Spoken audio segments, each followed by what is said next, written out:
Hello guys, and welcome to another hybrid squad builder. Today we have a Serie A and Belgium squad. Some of these players may have transferred cards, such as Nangolan, and because I did make this a few weeks ago, and some of the prices may have differed since then, such as in for Mertens, but I'll talk about that later on. First in goals we have Samir Handanovic, bought for 750 coins. What an absolute bargain. He's 6'4" with a traditional save technique, and he can pull off some outstanding saves.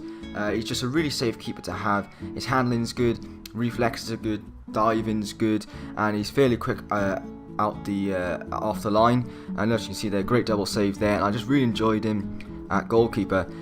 Next we got Kevin Constant at left back, probably my favourite left back on the game anyway this year. He's got high attacking work rate and medium defensive work rate, and he's left footed, which is a plus for a left hand sided player. He just does everything well. He's got a great engine in him to bomb up that pitch, and he can get back as well and make those tackles. His slide tackling's good, stand tackling's good, he's strong, he can get a decent ball into the box, and his dribbling's not too bad actually. It's a shame that he can't be that good in real life, unfortunately, but yeah, he's just a solid player to have at left back.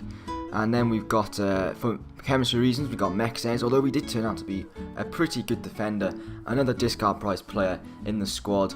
And yeah, I really enjoy playing with Mertens. His heading's good, his tackling overall is pretty good. I think the best thing about him was definitely his heading and his stand tackling. It's hard to get clips for defenders, but I only tend to put a few in there because I know people tend to focus more on the attackers. Then we've gone for Giorgio Hellini. Obviously, he's been a couple of my other squads already, and probably for me one of the best non-informed defenders on the game. He's come down a whole lot in price, and he's definitely, I'd pay like 30-40k for this guy. He's just a great defender to have, and across all areas he's fantastic. Moving on, I've gone for the Decilio combination again, for similar reasons as last time. Just brings more solidity to the defence with the better work rates defensive wise, and he's got that 5-star weak foot. Just overall a solid performer, and I like Decilio, and hopefully he'll get an upgraded card next year. I don't know if he's had an upgraded card already. It'd be awesome if he did, so maybe at this moment in time he might have one, but I did make this squad builder a couple of weeks in advance, and similar with Nangolan, he will have a Roma card to link with Rossi hopefully, so that will obviously help with chemistry reasons, although he still gets 10 chem in this squad anyway. But Rossi, he's been in my other squad builders, and all round just a fantastic midfielder, and he does everything well. His defending work rate is fantastic. He puts in a really big shift for the squad, whether it be defending, shooting, scoring, all that, great passing.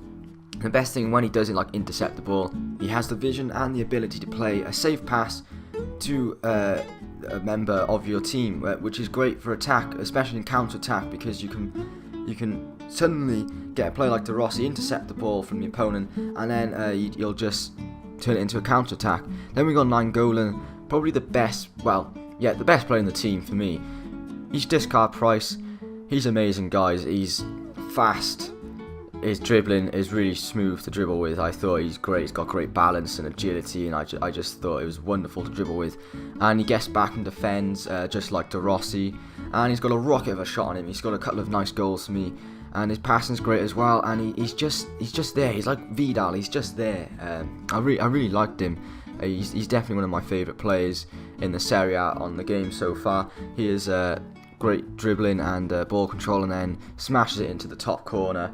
That's what Nangolan's all about, and I definitely say he was a star man of the team. He just does everything really. Another goal here. He's just brilliant. I can't praise him anymore.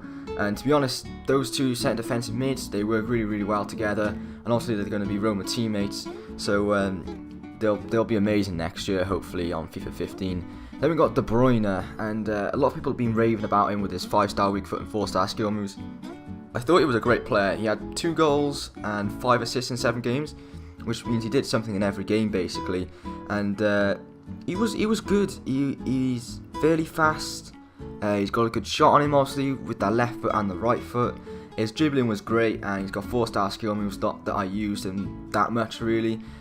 He can whip a great ball into the box. Obviously, he's out wide, closer to the touch line, so he's going to have to be pretty fast, and he's going to have good crossing, and he did, and I liked him. I wasn't amazingly impressed, but I thought he was a good player, and he's definitely worth giving a go. He's probably better as a centre attacking mid rather than a wide one. And then we got in for Mertens on the other side. I got him for 19 grand during the team of the year market crash, so he's probably gone up, I don't know, maybe 30 grand now. And he was good. I didn't really see much of a difference between the not in form and the in form. Obviously there's that position change, and I thought it was good. It wasn't bad. He was good. He's got good pace, and he can get a good cross into the box. So he got a couple of assists for me, and he got a couple of goals. But I thought really there wasn't much of an improvement, especially shooting wise. I thought he'd be amazing goal scorer, but he wasn't. And I thought his shot lacked a bit of power, and it was accurate, but it wasn't in like the bottom corners. It was just straight at the keeper most of the time, and it was a bit disappointing. But he was a good player, and yeah, he's really weak. I know his dribbling's amazing, but he's probably the weakest player I've ever used on any FIFA, which was a downside to him. But he played well. Obviously, we've got another Belgium. We got Romelu Lukaku, top goal scorer in the team in the end. I thought he was pretty good up front actually. He's got 4-star weak foot and he's left-footed, so he can shoot with either feet. And he's fairly fast and he's really strong. Obviously, his dribbling's it's a hard one. His dribbling's sometimes good, sometimes bad. I thought his heading was great, but his finishing at times really let him down. He could have scored a few more goals for me, which would have been great. But sometimes he missed fairly easy opportunities in front of goal.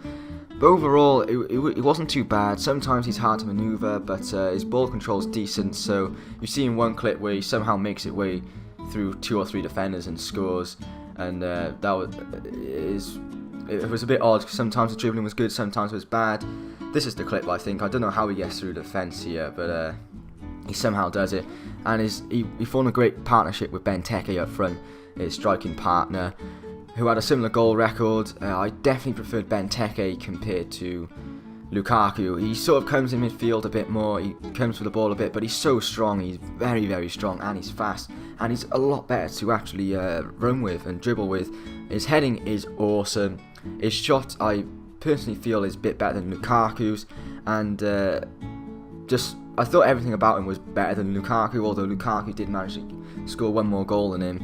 But together they're just like wrecking balls up front, and they're brilliant players to have up front. So overall, this team, I definitely enjoyed playing with this team. It was decent. The formation, I was okay. I did get used to it in the end. It was pretty good defensively. It's all about the midfield basically in this formation. And I felt with 2 quality CDMs anchoring in the midfield that the centre attacking mids really did get a lot of space to attack, and that's probably what proved to be successful in this team. And then you got the 2 strikers up front who are really good goal scorers. Although Lukaku's finishing does need to improve. I mean, you can get the inform. I don't know what the inform's like, so maybe the inform would be better at finishing. But overall, I really enjoyed playing with this team, and I definitely recommend it. It's fairly cheap, and it's really got some hidden gems in there, such as 9 Golan. So please leave a like if you've enjoyed this episode, and comment below any possible new hybrid squad builders I can do with Serie A or Italian teams. I do have a Brazilian one lined up, which I got the gameplay for that weeks ago, and I haven't actually edited it yet or made the video about it yet. But it was a nice team, but I will obviously talk about that when that video comes out next week. So thanks for watching this episode, guys. Please leave a like and subscribe so you don't miss any more videos, and so you can check out my other videos as well if you haven't checked out my other series. So thanks for watching, guys. Have a good day. Goodbye.